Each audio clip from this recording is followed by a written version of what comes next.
ನಮಸ್ತೆ ಸ್ನೇಹಿತರೆ, welcome to my ಜಗತ್ತು ಕನ್ನಡ ಯೂಟ್ಯೂಬ್ ಚಾನಲ್ಗೆ. ನಾನಿವತ್ತು ಸಂಡೇ ವ್ಲಾಗನ್ನು ಶೇರ್ ಮಾಡ್ಕೊಳ್ತಾ ಇದ್ದೀನಿ. ಇವತ್ತು ಸಂಡೇ ಆಗಿರೋದ್ರಿಂದ ಸ್ವಲ್ಪ ಬೆಳಿಗ್ಗೆ ಎದ್ದೇಳೋದು ಲೇಟ್ ಆಯಿತು, ಹಾಗಾಗಿ ತಿಂಡಿ ಮಾಡ್ಕೊಳ್ಳೋದು ಕೂಡ ಲೇಟ್ ಆಗ್ತಾ ಇದೆ. ನಾನಿವತ್ತು ಚಿತ್ರಾನ್ನ ಮತ್ತು ಸ್ವಲ್ಪ ಮಂಡಕ್ಕಿ ಇತ್ತು, ಅದನ್ನು ಕೂಡ ಮಾಡ್ತಾ ಇದ್ದೀನಿ. ಜೊತೆಗೆ ಇವತ್ತು ಜನವರಿ 25, ಇವತ್ತು ನಮ್ಮ ಮದುವೆ ಆದಂಥ ದಿನ. ಅಂದರೆ ಇಲ್ಲಿಗೆ ಕಂಪ್ಲೀಟಾಗಿ 16 ವರ್ಷ ಮುಗಿದಿದೆ. 17ನೇ ವರ್ಷಕ್ಕೆ ನಾವು ಕಾಲಿಡ್ತಾ ಇದ್ದೀವಿ. ಹಾಗಾಗಿ ಸ್ವಲ್ಪ ಶಾವಿಗೆ ಇತ್ತು, ಅದು ಕೂಡ ಸ್ವೀಟ್ ಏನಾದರೂ ಮಾಡೋಣ ಅಂಥೇಳಿ ಶಾವಿಗೆ ಪಾಯಸ ಕೂಡ ಮಾಡ್ತಾ ಇದ್ದೀನಿ. ತುಂಬ ದೊಡ್ಡದಾಗಿ ಏನು ಸೆಲೆಬ್ರೇಷನ್ ಅನ್ನುವಂಥದ್ದು ಮಾಡ್ತಾ ಇಲ್ಲ. ಯಾಕಂದರೆ ಪ್ರತಿ ವರ್ಷ ಕೂಡ ಒಂದು ಕೇಕ್ ಅಂತೂ ಖಂಡಿತವಾಗ್ಲೂ ಇರ್ತಾಯಿತ್ತು. ಈ ವರ್ಷ ಏನಿಲ್ಲ, ಯಾಕಂದರೆ ನಮ್ಮ ಸಮಯ ಕೂಡ ಯಾಕೋ ಅಷ್ಟು ಚೆನ್ನಾಗಿಲ್ಲ, ಸ್ವಲ್ಪ ಬೇಜಾರಾಗಿದೆ. ಹಾಗಾಗಿ ಸಿಂಪಲ್ಲಾಗಿ ಮನೆಯಲ್ಲೇ ಒಂದು ಪಾಯಸದ ರೀತಿ ಮಾಡಿಬಿಟ್ಟು ಸಾಕು ಅಂಥೇಳಿ ಇವತ್ತು ಪಾಯಸನ ಮಾಡ್ತಾ ಇದ್ದೀನಿ. ಇನ್ನು ಮಕ್ಕಳೆಲ್ಲ ಇರೋದ್ರಿಂದ ಏನಾದರೂ ಸಿಹಿ ಮಾಡೋಣ ಅಂಥೇಳಿ ಮಾಡ್ತಾ ಇರೋದಷ್ಟೇ. ಇನ್ನು ನನ್ನ ಮದುವೆಯಾಗಿ ಫಸ್ಟು ಒಂದು 3 ವರ್ಷ ಏನಿತ್ತು, ತುಂಬ ಅಂದರೆ ತುಂಬ ಒಂದು ಕೆಟ್ಟ ದಿನಗಳು ಅಂತಲೇ ಹೇಳ್ಬೋದು. ಯಾರನ್ನೂ ನಂಬಲಿಕ್ಕೆ ಆಗ್ತಾ ಇರಲಿಲ್ಲ. ಅಷ್ಟು ಒಂದು ನಂಬಿಕೆ ಅನ್ನುವಂಥದ್ದು ಹೊರಟೋಗ್ಬಿಟ್ಟಿತ್ತು. ಆ ರೀತಿ ಕಷ್ಟದ ದಿನಗಳನ್ನು ಎದುರಿಸಿದ್ದೀವಿ, ನಾನಾಗಲಿ ನನ್ನ ಹಸ್ಬೆಂಡ್ ಆಗಲಿ. ಖಂಡಿತವಾಗ್ಲೂ ತುಂಬ ಒಂದು ಕಷ್ಟ ಅಂತಲೇ ಹೇಳ್ಬೋದು. ಕೆಲವೊಬ್ಬರು ಮಾತುಗಳನ್ನು ಕೇಳಲಿಕ್ಕಾಗ್ತಾ ಇರಲಿಲ್ಲ, ಅಥವಾ ನಾವೇ ಜೊತೆಯಾಗಿ ಇರ್ತೀವೋ ಇಲ್ಲೋ ಅನ್ನೋವಂಥ ಪರಿಸ್ಥಿತಿ ಕೂಡ ಬಂದುಬಿಟ್ಟಿತ್ತು. ಇನ್ನೇನು ಸಪ್ರೇಟ್ ಆಗ್ತೀವಿ ಅನ್ನೋ ರೀತಿ ಅನ್ನೋ ಒಂದು ಲೆವೆಲ್ಲಿಗೆ ಕೂಡ ಹೋಗಿತ್ತು. ಅದನ್ನೆಲ್ಲ ಒಂದು ನಿಭಾಯಿಸ್ಕೊಂಡು ಅಲ್ಲಿಂದ ನಾವು ಇಷ್ಟು ವರ್ಷ ಅಂದರೆ ತುಂಬ ಒಂಥರ ಕಷ್ಟ ಅಂತಲೇ ಹೇಳ್ಬೋದು. ನಂಬಿಕೆ ಅನ್ನುವಂಥದ್ದನ್ನು ಉಳಿಸ್ಕೊಂಡು ನಾವು 16 ವರ್ಷದ ಜೊತೆಗಿದ್ದೀವಿ. ಅಲ್ಲಿ ಮುರಿದು ಹೋಗೋವಂಥ ಸಂಬಂಧ ಕೂಡ ಮತ್ತೆ ಜಂಟಿಯಾಗಿ ನಾವು ನಡ್ಕೊಂಡು ಬಂದಿದ್ದೀವಿ ಅಂದರೆ ಅದಕ್ಕೆ ಮುಖ್ಯ ಕಾರಣ ಮಕ್ಕಳು ಅಂತಲೇ ಹೇಳ್ಬೋದು. ಜೊತೆಯಾಗಿ ನಮಗೆ ಒಬ್ಬರ ಮೇಲೆ ಒಬ್ಬರಿಗೆ ಇದ್ದಂಥ ನಂಬಿಕೆ ಅಂತಲೇ ಹೇಳ್ಬೋದು. ಬೇರೆಯವರು ಏನೇ ಹೇಳ್ಬೋದು, ಅದನ್ನು ಹಾಳು ಮಾಡಲಿಕ್ಕೆ ಸಾಕಷ್ಟು ಜನ ಏನೇನೋ ಹೇಳ್ತಾರೆ, ಅಥವಾ ಅದನ್ನು ಹಾಳು ಮಾಡೋದಕ್ಕೆ ಏನೆಲ್ಲ ಬೇಕೋ ಅದನ್ನೆಲ್ಲ ಮಾಡ್ತಾರೆ. ಆದರೆ ಈಗ ಮದುವೆ ಆಗಿದ್ದೀವಿ ಅಂದಾಗ ಅದು ಹೆಣ್ಣಾಗಲಿ ಗಂಡಾಗಲಿ ಇಬ್ರಿಗೂ ಕೂಡ ಅವ್ರದ್ದೇ ಆದಂಥ ಒಂದು ಜವಾಬ್ದಾರಿ ಅನ್ನುವಂಥದ್ದು ಇರುತ್ತೆ. ಮದುವೆ ಆದಮೇಲೆ ಅದನ್ನು ಎಷ್ಟೇ ಕಷ್ಟಗಳು ಬಂದರೂ ಕೂಡ ನಿಭಾಯಿಸ್ಕೊಂಡು ಹೋಗಬೇಕು. ಮನೆಯವರಿಗೋಸ್ಕರ ಖಂಡಿತವಾಗ್ಲೂ ಹೌದು. ಹೆಣ್ಮಕ್ಳಾದರೆ ಅಪ್ಪ ಅಮ್ಮನಿಗೋಸ್ಕರ ಖಂಡಿತವಾಗ್ಲೂ ನಿಭಾಯಿಸ್ಕೊಂಡು ಹೋಗಬೇಕು. ಅಂದರೆ ತೀರಾ ಅಲ್ಲಿ ಗಂಡನ ಮೇಲೆ ನಂಬಿಕೆ ಇಲ್ಲ ಅನ್ನೋವಂಥ ಸಮಯದಲ್ಲಿ ಅಲ್ಲಿ ಬೇರೆ ವಿಷಯ. ಆದರೆ ಈ ಗಂಡ ನಮ್ಮ ಒಂದು ಕಷ್ಟ ಸುಖಕ್ಕೆ ಭಾಗಿಯಾಗ್ತಾರೆ, ನಮ್ಮ ಒಂದು ಭಾವನೆಗಳಿಗೆ ಸ್ಪಂದನೆ ಕೊಡ್ತಾರೆ ಅಂದಾಗ ಖಂಡಿತವಾಗ್ಲೂ ಅಲ್ಲಿ ನಾವು ನಮ್ಮ ಕರ್ತವ್ಯ ಏನಿರುತ್ತೆ ನಿಭಾಯಿಸ್ಕೊಂಡು ಹೋಗಬೇಕು. ಜೊತೆಗೆ ನಮ್ಮ ಸಂಬಂಧಗಳನ್ನು ಬಿಡದಲೇ ಅದನ್ನು ನಾವು ಎಳ್ಕೊಂಡು ಮುಂದಕ್ಕೆ ಹೋಗಬೇಕು ಅನ್ನೋವಂಥದ್ದು ನನ್ನ ಒಂದು ಅನಿಸಿಕೆ ಅಂತಲೇ ಹೇಳ್ಬೋದು. ಯಾಕಂದರೆ ಈಗ ಸಂಬಂಧಗಳು ಮುರಿದು ಹೋಗೋದಕ್ಕೆ ಸಾಕಷ್ಟು ಸಮಯ ಬೇಕಾಗೋದಿಲ್ಲ, ತಕ್ಷಣದಲ್ಲೇ ಆಗಿಬಿಡತ್ತೆ. ಆದರೆ ಅದು ಮುಂದೆ ಹೋಗಿ ಅಯ್ಯೋ ನಾವು ಅವತ್ತು ಹಾಗೆ ಮಾಡಬಾರ್ದಿತ್ತು, ಜೊತೆಯಾಗಿ ಇರಬೇಕಿತ್ತು ಅಂಥೇಳಿ ಯಾವತ್ತೂ ಒಂದಿನ ಅನಿಸ್ಬಿಡತ್ತೆ. ಆಗ ಅದನ್ನು ಸರಿ ಮಾಡ್ಕೊಳ್ಳೋದು ತುಂಬ ಕಷ್ಟ, ಯಾಕಂದರೆ ಅಲ್ಲಿ ನಂಬಿಕೆ ಅನ್ನೋವಂಥದ್ದೇ ಹೋಗಿಬಿಟ್ಟಿರತ್ತೆ. ಹಾಗಾಗಿ ಆ ಒಂದು ಪರಿಸ್ಥಿತಿ ಬಂದಾಗ ಅದನ್ನು ನಾವು ಯಾವ ರೀತಿ ನಿಭಾಯಿಸಬೇಕು, ಅದನ್ನು ಯಾವ ರೀತಿ ಸರಿ ಮಾಡ್ಕೊಳ್ಬೇಕು ಅನ್ನೋವಂಥದ್ದನ್ನು ಕೂತು ನಿಧಾನವಾಗಿ ಯೋಚನೆ ಮಾಡಬೇಕು. ದಿಢೀರಂತ ಅಥವಾ ಯಾವುದೋ ಸಿಟ್ಟಿನ ಒಂದು ಅಥವಾ ಕೋಪಕ್ಕೆ ಬಲಿಯಾಗಿ ಅಥವಾ ಕೋಪಕ್ಕೆ ನಮ್ಮ ಬುದ್ಧಿನ ಕೊಟ್ಟು ಸಂಬಂಧಗಳನ್ನು ಹಾಳು ಮಾಡ್ಕೊಳ್ಬಾರ್ದು. ಯಾಕಂದರೆ ಒಮ್ಮೆ ನಾವು ಸಂಬಂಧದಲ್ಲಿ ಬಿರುಕು ಅಥವಾ ನಂಬಿಕೆ ಕಳ್ಕೊಂಡ್ವಿ ಅಂದರೆ ಮತ್ತೆ ಅದನ್ನು ಸರಿ ಮಾಡ್ಕೊಳ್ಳೋದು ತುಂಬಾ ಕಷ್ಟ. ಅಥವಾ ಈಗ ಗಂಡ ಹೆಂಡತಿ ಮದುವೆ ಆಗಿ ಕೆಲ ಸಮಯ ಒಟ್ಟಿಗಿದ್ದು ಆಮೇಲೆ ಬೇರೆ ಬೇರೆ ಆಗಿಬಿಡ್ತಾರೆ, ಮತ್ತೆ ಅವ್ರು ಒಂದಾಗೋದು ತುಂಬ ಕಷ್ಟ. ಯಾಕಂದರೆ ಅಲ್ಲಿ ಸಾಕಷ್ಟು ಕಹಿ ಘಟನೆಗಳು ನಡೆದ್ಬಿಟ್ಟಿರತ್ತೆ. ಅಲ್ಲಿ ಗಂಡ ಹೆಂಡತಿಗಿಂತ ಮಧ್ಯದಲ್ಲಿರ್ತಾರಲ್ಲ ಅಂಥವ್ರದ್ದು ತುಂಬ ಜಾಸ್ತಿ ತಲೆಹರಟೆಗಳಿರುತ್ತೆ. ಅಂದರೆ ಮಾತುಗಳು ವಿಪರೀತಕ್ಕೆ ಮಾತಾಡ್ತಾರೆ, ಎಷ್ಟು ಸಾಧ್ಯನೋ ಅಷ್ಟು ಹಾಳು ಮಾಡಲಿಕ್ಕೆ ನೋಡ್ತಾ ಇರ್ತಾರೆ. ಖಂಡಿತ ಈಗ ಒಂದು ಮೆಚುರಿಟಿ ಇದೆ ಅನ್ನುವಂಥ ಸಮಯದಲ್ಲಿ ಕೂತು ಯೋಚನೆ ಮಾಡಬೇಕು.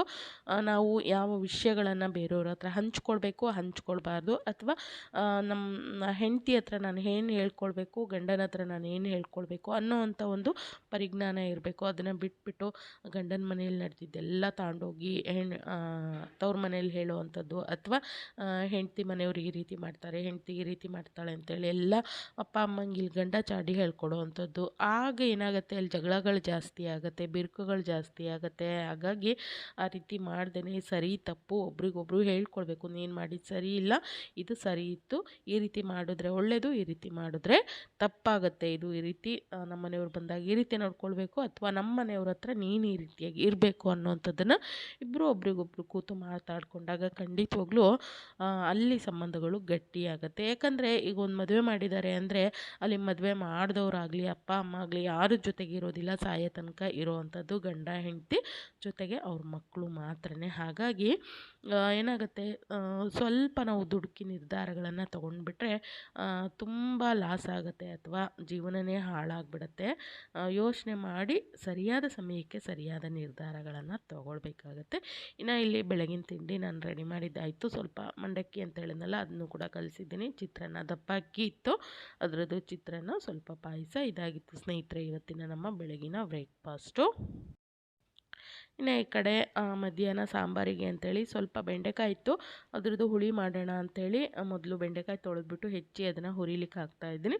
ಜೊತೆಗೆ ಈರುಳ್ಳಿ, ಬೆಳ್ಳುಳ್ಳಿ, ಟೊಮೊಟೊ, ಹಸಿರು ಮೆಣಸು ಇದಷ್ಟನ್ನು ಕಟ್ ಮಾಡಿಬಿಟ್ಟು ಒಂದು ಬಾಣಲಿನಲ್ಲಿ ಹಾಕ್ಬಿಟ್ಟು ಸ್ವಲ್ಪ ಎಣ್ಣೆ ಹಾಕಿ ಹುರ್ಕೊಳ್ತಾ ಇದ್ದೀನಿ ಮಸಾಲೆಗೆ ಅಂಥೇಳಿ. ಇವತ್ತು ಮಧ್ಯಾಹ್ನಕ್ಕೆ ಬೆಂಡೆಕಾಯಿ ಹುಳಿ ಮತ್ತು ಅನ್ನ ಮಾಡೋಣ ಅಂಥೇಳಿ ಮಾಡ್ತಾಯಿದ್ದೀನಿ. ನೋಡಿ, ಈ ಕಡೆ ಹುಳಿ ಮಾಡಲಿಕ್ಕೆ ನಾನು ಈರುಳ್ಳಿ, ಬೆಳ್ಳುಳ್ಳಿ, ಹಸಿರು ಮೆಣಸು ಇದಷ್ಟನ್ನು ಹುರ್ಕೊಳ್ತಾ ಇದ್ದೀನಿ. ಟೊಮೊಟೊ ಕೂಡ ಹಾಕ್ಕೊಂಡಿದ್ದೀನಿ. ಕೆಲವೊಬ್ಬರು ರೆಡ್ ಚಿಲ್ಲಿ ಹಾಕ್ತಾರೆ, ನಾನಿಲ್ಲಿ ಹಸಿಮೆಣಸು ಹಾಕ್ತಾಯಿದ್ದೀನಿ. ಇದು ತುಂಬ ರುಚಿಯಾಗಿರುತ್ತೆ, ಮಕ್ಕಳು ಕೂಡ ಈ ರೀತಿ ಹುಳಿ ಅಂದರೆ ಇಷ್ಟ ಆಗುತ್ತೆ. ಹಾಗಾಗಿ ಇನ್ನು ಈ ಕಡೆ ಸ್ವಲ್ಪ ಹುಣಸೆ ಹಣ್ಣು ಮತ್ತು ಹಸಿ ತೆಂಗಿನಕಾಯಿ ಏನಿತ್ತು ಅದನ್ನು ಡ್ರೈ ಆಗಿ ಪೌಡರ್ ಮಾಡ್ಕೊಂಡು ಇಟ್ಕೊಂಡಿದ್ದೀನಿ. ಅದಕ್ಕೆ ಸಾಂಬಾರು ಪೌಡ್ರ್ ಹಾಕ್ತಾಯಿದ್ದೀನಿ. ನಾನು ರೆಡ್ ಚಿಲ್ಲಿ ಪೌಡರ್ ಹಾಕ್ದೇ ಬರೀ ಸಾಂಬಾರು ಪುಡಿ ಮಾತ್ರ ಮಾಡಿಸ್ಕೊಂಡು ಇಟ್ಕೊಂಡಿರ್ತೀನಿ, ಅದನ್ನೇ ಬಳಸೋದು. ಯಾಕಂದರೆ ಕೆಲವೊಂದಕ್ಕೆ ಹಸಿಮೆಣಸು ಹಾಕ್ತೀವಲ್ಲ, ಹಾಗಾಗಿ ನಮಗೆ ಖಾರ ಎಷ್ಟು ಬೇಕಾಗುತ್ತೋ ನಾನೇ ಅಡ್ಜಸ್ಟ್ ಮಾಡ್ಕೊಳ್ಳೋಣ ಅಂತೇಳಿ ಈ ರೀತಿ ಮಾಡಿಸ್ತೀನಿ. ಈ ಕಡೆ ಬೆಂಡೆಕಾಯಿ ಕೂಡ ಹುರ್ಕೊಂಡಿದ್ದಾಯಿತು. ಇನ್ನು ಈ ಕಡೆ ಒಗ್ಗರಣೆಗೆ ನಾನಿಲ್ಲಿ ಎಣ್ಣೆ, ಸಾಸಿವೆ, ಜೀರಿಗೆ ಎಲ್ಲನೂ ಹಾಕ್ಬಿಟ್ಟು ಒಗ್ಗರಣೆ ಮಾಡ್ಕೊಳ್ತಾ ಇದ್ದೀನಿ. ಜೊತೆಗೆ ಸ್ವಲ್ಪ ಈರುಳ್ಳಿನೂ ಕೂಡ ಹೆಚ್ಚಿಟ್ಕೊಂಡಿದ್ದೆ, ಅದನ್ನು ಕೂಡ ಇಲ್ಲಿ ಹಾಕ್ಬಿಟ್ಟು ಚೆನ್ನಾಗಿ ರೋಸ್ಟ್ ಮಾಡ್ಕೊಳ್ಬೇಕು. ಅಂದರೆ ಹಸಿ ವಾಸನೆ ಎಲ್ಲ ಹೋಗೋವರೆಗೂ ಹುರ್ಕೊಳ್ಬೇಕಾಗತ್ತೆ. ಇದನ್ನು ಚೆನ್ನಾಗಿ ಹುರ್ಕೊಂಡಾದಮೇಲೆ ನಾವು ಏನು ಮಸಾಲೆ ರುಬ್ಬಿಟ್ಕೊಂಡಿದ್ವಲ್ಲ ಅದನ್ನ ಹಾಕ್ತಾಯಿದ್ದೀನಿ. ಅಂದರೆ ನಾನು ಏನು ಈರುಳ್ಳಿ, ಬೆಳ್ಳುಳ್ಳಿ ಎಲ್ಲ ಹುರ್ಕೊಂಡಲ್ಲ ಅದನ್ನು ಸೇರಿಸ್ಬಿಟ್ಟು ಹಸಿ ತೆಂಗಿನಕಾಯಿ ಜೊತೆಗೆ ಚೆನ್ನಾಗಿ ಮಿಕ್ಸಿ ಮಾಡ್ಕೊಂಡಿದ್ದೀನಿ, ಅದನ್ನು ಹಾಕ್ಕೊಳ್ತಾ ಇದ್ದೀನಿ. ಆನಂತರ ಸ್ವಲ್ಪ ಅರಿಶಿಣದ ಪೌಡ್ರು ಕೂಡ ಹಾಕಿ ಮಿಕ್ಸ್ ಮಾಡಿಕೊಂಡು ಇದನ್ನು ಒಂದು 2-3 ನಿಮಿಷ ಎಣ್ಣೆಯಲ್ಲಿ ಈ ರೀತಿ ಬಾಡಿಸ್ಕೊಂಡಾದಮೇಲೆ ನೀವು ನೀರನ್ನು ಅಡ್ಜಸ್ಟ್ ಮಾಡ್ಕೊಳ್ಬೇಕಾಗುತ್ತೆ. ಕೆಲವೊಬ್ಬರು ತುಂಬ ತೆಳು ಮಾಡ್ಕೊಳ್ತಾರೆ, ಮುದ್ದೆಗೆಲ್ಲ ಬೇಕಾಗುತ್ತೆ ಅಂಥೇಳಿ. ನಾನು ಸ್ವಲ್ಪ ಗಟ್ಟಿಯಾಗಿಯೇ ಮಾಡ್ತಾಯಿದ್ದೀನಿ, ಮುದ್ದೆ ಏನು ಮಾಡಲ್ಲ, ಅನ್ನಕ್ಕೆ ಮಾತ್ರನೇ. ಹಾಗಾಗಿ ನೋಡಿ ಈ ಒಂದು ಹದದಲ್ಲಿ ಇಟ್ಕೊಳ್ತೀನಿ. ಅಂದರೆ ಸ್ವಲ್ಪ ಗಟ್ಟಿಯಾಗಿಯೇ ಇರಬೇಕು, ತುಂಬ ನೀರು ಇದು ಬೇಳೆ ಸಾರು ಅಲ್ವಲ್ಲ, ಅಷ್ಟು ರುಚಿ ಬರೋದಿಲ್ಲ ತುಂಬ ನೀರಾದರೆ. ಹಾಗಾಗಿ ನಾನಿಲ್ಲಿ ಸ್ವಲ್ಪ ಗಟ್ಟಿಯಾಗಿಯೇ ಈ ಒಂದು ಸಾಂಬಾರನ್ನು ಮಾಡ್ಕೊಳ್ತೀನಿ. ಇದಕ್ಕೆ ರುಚಿಗೆ ತಕ್ಕಷ್ಟು ಉಪ್ಪನ್ನು ಹಾಕಿಬಿಟ್ಟು ಇದೊಂದು 2-3 ಕುದಿ ಬರಬೇಕು, ಚೆನ್ನಾಗಿ ಹಸಿ ವಾಸನೆ ಎಲ್ಲ ಹೋಗೋವರೆಗೂ ಚೆನ್ನಾಗಿ ಕುದಿ ಬರಬೇಕು. ಇದು ಕುದಿ ಬಂದ ಮೇಲೆ ನಾವು ಮೊದಲೇ ಏನು ಹುರಿದಿಟ್ಕೊಂಡಿದ್ವಲ್ಲ ಆ ಒಂದು ಬೆಂಡೆಕಾಯಿ ಹಾಕ್ಕೊಳ್ತಾ ಇದ್ದೀನಿ.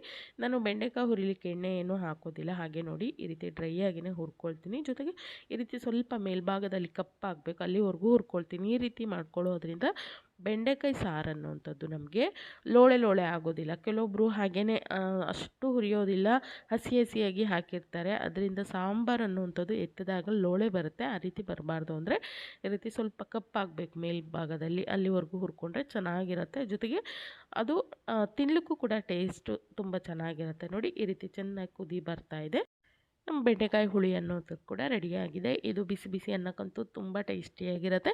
ಇನ್ನು ಮುದ್ದೆ ತಿನ್ನೋರ್ಗಂತೂ ಇದು ಸೂಪರ್ ಸಾಂಬಾರು ಅಂತಲೇ ಹೇಳ್ಬೋದು. ಬೆಂಡೆಕಾಯಿ ಹುಳಿ ರೆಡಿಯಾಗಿದೆ.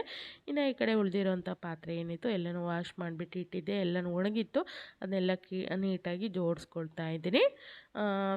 ಗ್ಯಾಸ್ ಕಟ್ಟೆ ಎಲ್ಲ ಏನಿತ್ತು ಸ್ಲ್ಯಾಬು ಅದನ್ನೆಲ್ಲ ನೀಟಾಗಿ ಒರೆಸಿ, ಸ್ಟವ್ ಎಲ್ಲ ಒರೆಸಿ ಇಟ್ಕೊಂಡಿದ್ದೀನಿ. ಇದು ನಮ್ಮ ಮಧ್ಯಾಹ್ನದ ಇವತ್ತಿನ ರೊಟೀನ್ ಅಂತಲೇ ಹೇಳ್ಬೋದು. ಇದಾಗಿತ್ತು ಸ್ನೇಹಿತರೆ ಇವತ್ತಿನ ಒಂದು ಪುಟ್ಟ ಮಿನಿ ವ್ಲಾಗ್ ಅಂತಲೇ ಹೇಳ್ಬೋದು. ವಿಡಿಯೋ ಇಷ್ಟ ಆಗಿತ್ತು ಅಂದರೆ ಲೈಕ್ ಮಾಡಿ, ಶೇರ್ ಮಾಡಿ, ಮತ್ತಷ್ಟು ಹೊಸ ವಿಡಿಯೋಗಳಿಗಾಗಿ ಸಬ್ಸ್ಕ್ರೈಬ್ ಮಾಡ್ಕೊಳ್ಳಿ. Thank you.